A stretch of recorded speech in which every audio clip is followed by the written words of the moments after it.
So in this module, we're going to talk about what can go wrong when running YouTube ads and how to address it.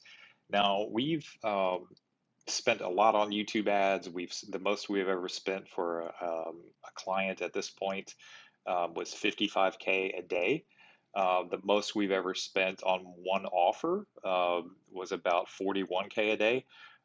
So we've spent a lot on YouTube ads, and there's always one problem that is the most recurrent, and that is tracking.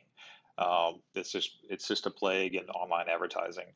But so we've had to come up with ways to kind of monitor it and assess, how far off we are, and knowing, what the plan, or coming up with a plan and figuring out how we fix it. So I'm going to show you an example here. What we will always do, doesn't matter if you're working with someone as an agency, you're running your own offer, you're an affiliate or working with a partner, or however you do it, you kind of want to know how close can you get to your tracking to the actual sales, right? So this would be our actual sales on this offer. And then we are comparing several different types of tracking. This right here is our Google JavaScript. This is one goal and has offers, and this is another goal. So what we're looking for here, we were just running the traffic and looking for a way to go with whatever tracking method would get us the closest to the actual sales, right? Because if you see right here, um, let's just take this one, 188 divided by 243. Of course, I could add all these numbers up to get a truer aggregate. 188 divided by 243.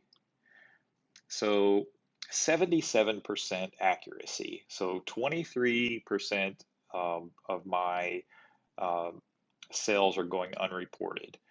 On a day we're doing 180 versus 256. 180 divided by 180 divided by 256 equals, sorry, 180 divided by 256 equals 70.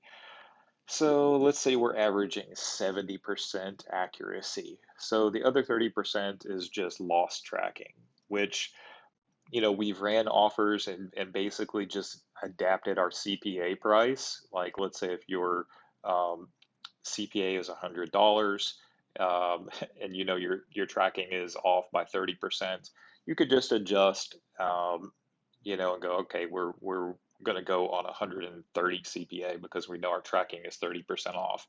You can get by like that for a while. But if you can get better tracking, your ads are going to perform better because you're sending more correct information back to Google.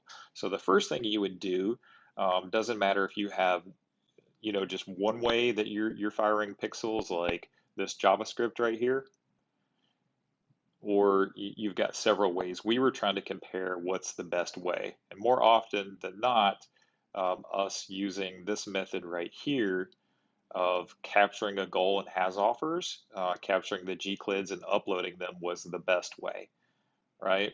So I would rather be doing that than this. This is going to get you even further off.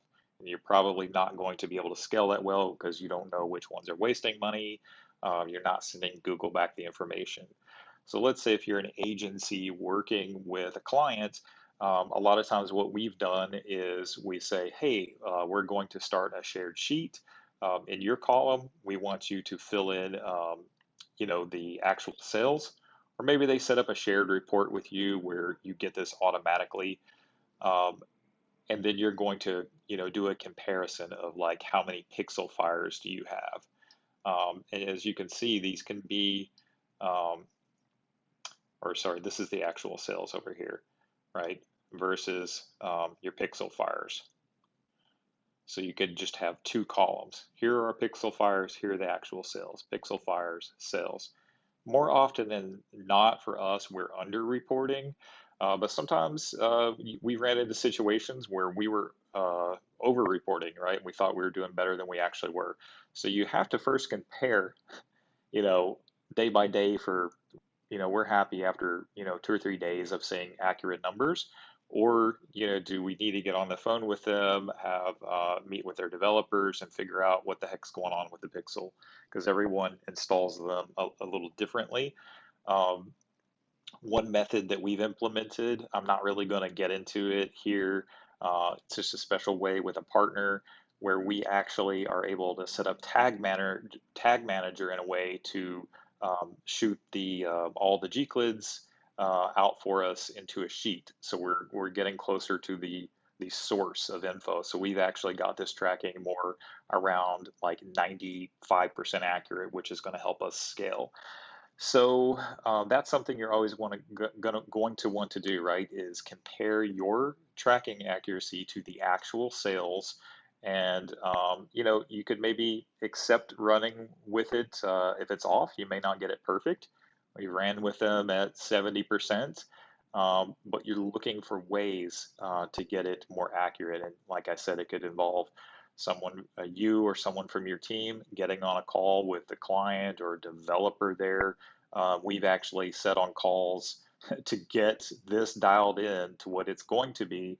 I've probably already logged, 5 or 6 hours on calls with developers going back and forth, hitting dead ends till we finally figured it out. But in the long run, it's going to be worth it. So if you really want to scale, definitely look into tracking because for us, that's always the number one headache that we have.